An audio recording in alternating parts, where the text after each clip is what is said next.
ஏங்க எங்க ஊரை பாருங்க அப்படின்னு சொல்லி நானும் பார்த்துட்டு இப்போ பூம்புகார்லேருந்து பெங்களூருக்கு கிளம்பிட்டேன்.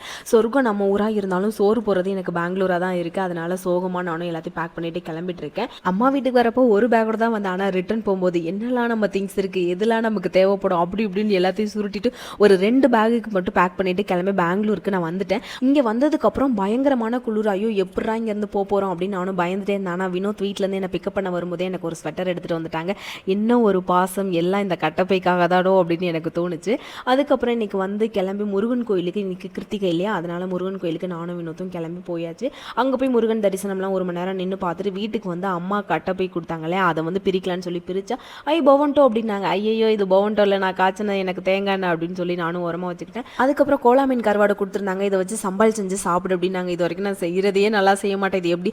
அப்புறம் மாங்காய் தேங்காய் எல்லாத்தையும் கொடுத்துருந்தாங்க. எல்லாத்தையும் அடுக்கி வச்சுட்டு என் வேலையை பார்க்க ஆரம்பிச்சாச்சு.